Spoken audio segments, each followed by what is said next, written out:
பிரணவம் யூடியூப் சேனலை சப்ஸ்கிரைப் செய்து சித்தர்களின் அருளை முழுமையாகப் பெறுங்கள்.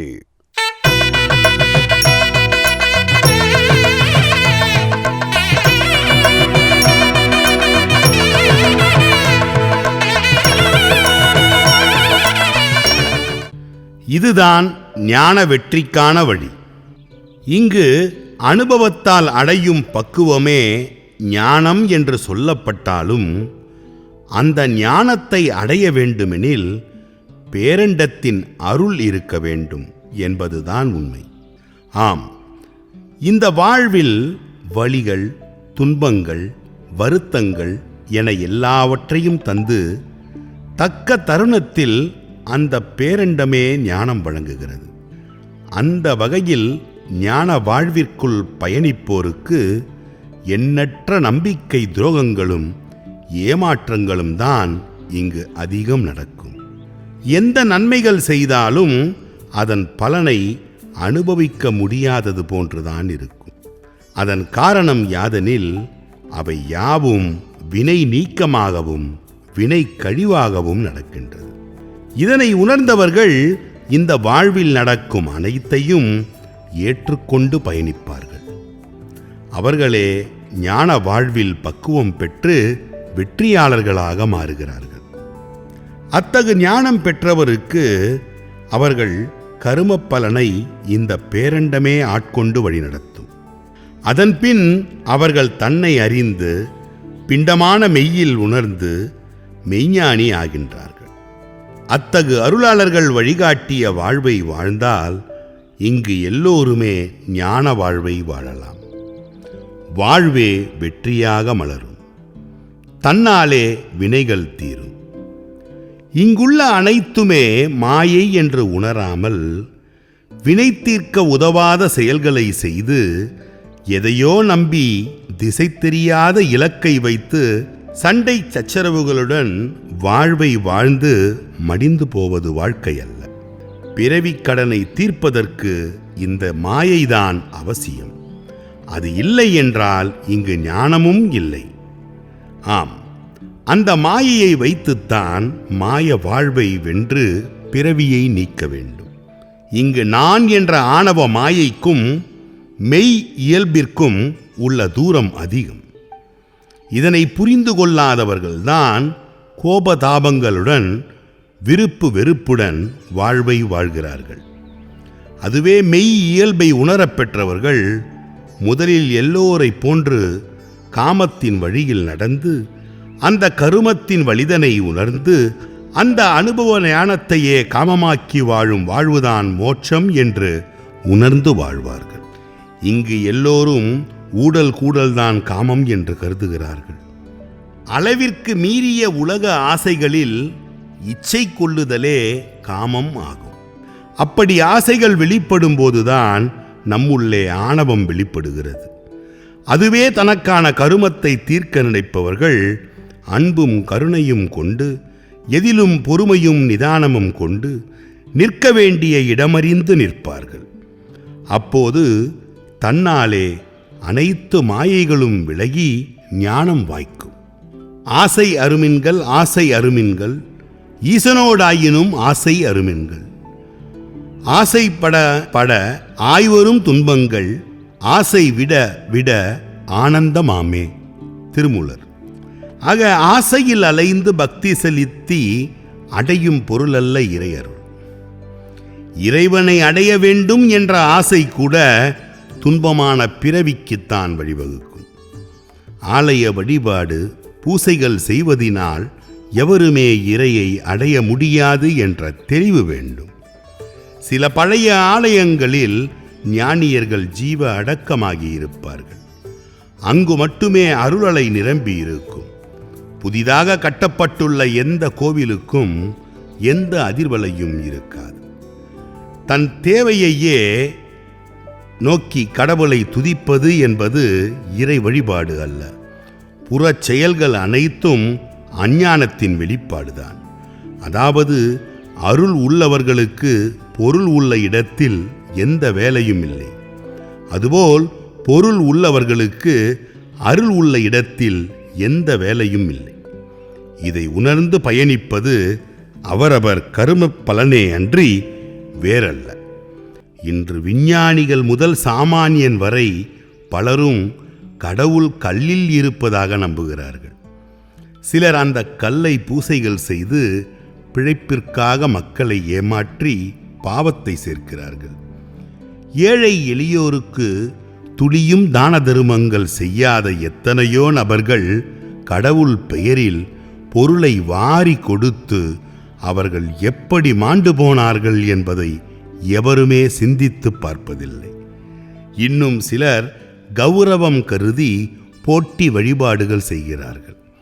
சில தினங்கள் முன்பு கூட திருப்பதியில் கடவுளை தரிசிக்க சென்ற குழந்தையை வழியிலேயே சிறுத்தை கொன்றுவிட்டது என்ற செய்தி வந்திருக்கும். அதை கண்டாவது இவர்கள் திருந்துவார்களா? திருந்தப் போவதில்லை. இங்கு எதுவுமே அவரவருக்கு நடக்கின்ற போதுதான் தெளிவு வரும். இங்கு துன்பங்களையும் இழப்புக்களையும் சந்தித்த பின்புதான் ஞான வெற்றி கிடைக்கும். மலை போன்ற செம்பொற்குவை வைத்திருப்பவர் மரளிதான் வருகையில் வாரி செல்வரோ, அலையாமல் அகத்தினை அத்தன் பால் வைத்தோர் அழியார் என்றே நீ துணிந்து ஆடாய் பாம்பே என்கிறார் பாம்பாட்டி சித்தர். இன்று பணம்தான் உலகம் என நினைக்கும் பலருக்கு இந்த பணம் பூமியை தவிர வேறெங்கும் செல்லாது என்பது புரிந்தாலும் அறிவு செயல்படுவதில்லை. மனித இயல்பை மறந்து தன் வினையை தீர்க்க முயலாமல் வேண்டாத செயல்களில் ஈடுபட்டு பணத்திற்காக மட்டுமே பேச வருகிறார்கள். அதைத்தான் மேற்காணும் பாடலில் பாம்பாட்டி சித்தர் விளக்குகிறார். அதாவது மரளி எனும் காலன் வரும்போது அந்த பணத்தை அவர்கள் எடுத்து செல்ல முடியுமா? முடியாதுதானே. ஆக இங்கு சேர்த்த பொருளை இழந்த எவரும் இழந்தவன் ஆவதில்லை. தன்னுள் உள்ள அத்தன் எனும் அன்பான இறையை உணராதவர்கள்தான் எல்லாம் இழந்தவர் என்றும், நம்முள் உள்ள சீவனாக இருக்கும் இறைவனை உணர வேண்டும் என்கிறார். இங்கு யாவரும் ஒரே மாதிரியாக இருக்க மாட்டார்கள். அவரவர் வினை கொப்ப ஆணவம் அகந்தை கண்மம் என்ற மும்மலத்தின் உருவாகவே இருப்பார்கள். இறை செயலில் கூட தனக்கான அங்கீகாரத்தை தேடும் ஞான சூன்யங்கள் தான் அதிகம் இருக்கின்றன. இங்கு தன் அங்கீகாரத்தை இழந்தால்தான் ஆத்ம உலகில் அங்கம் வகிக்க முடியும் என்ற புரிதல் இல்லாதவர்கள் கிடைத்த நல்ல அனுபவங்களை மறந்து வேறு இடத்தில் சென்று கணக்கு போட்டு வாழ்வதையே வாழ்வாக வாழ்வார்கள். இதுபோன்ற மனிதர்களிடம் விலகி இருப்பதே நல்லது.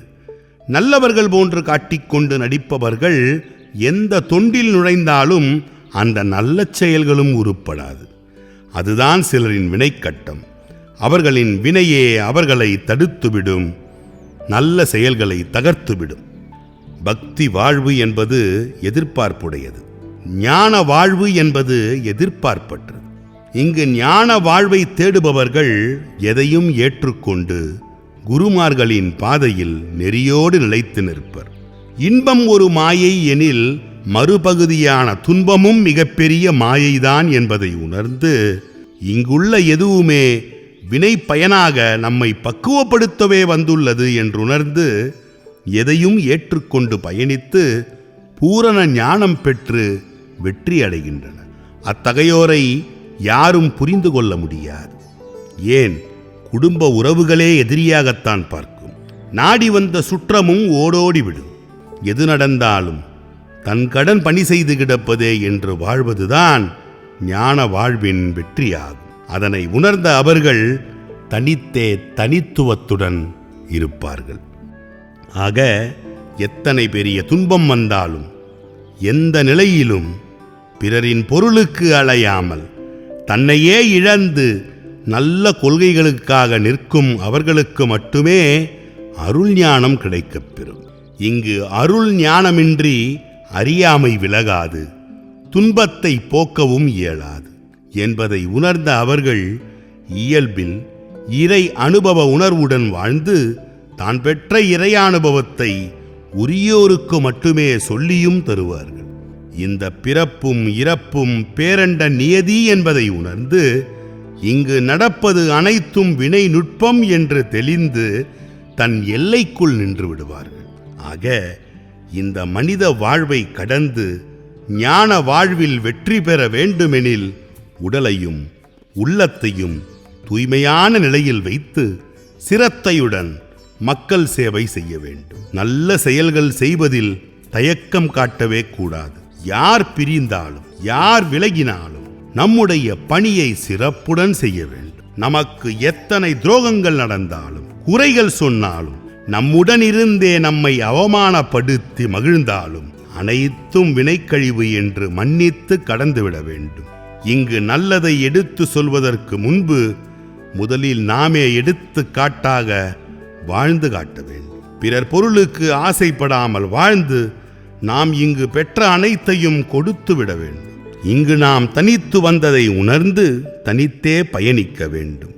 இப்படி இயல்போடு ஒன்றி பேதமின்றி அன்புடன் வாழும்போது இந்த பேரண்டமே நமக்கான ஞான பாதையின் வாசலை திறந்து வெற்றியை பெற வைக்கும்.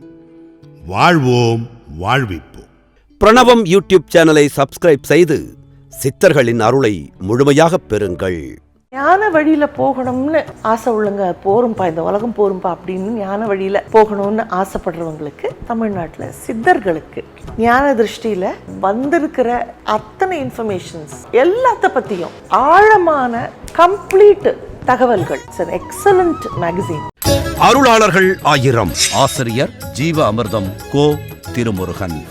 நூல் உங்களுக்கு வேண்டுமா? அதற்கான அலைபேசி எண் 739-739-4174. ஜிபே மூலம் செலுத்த 9176564723.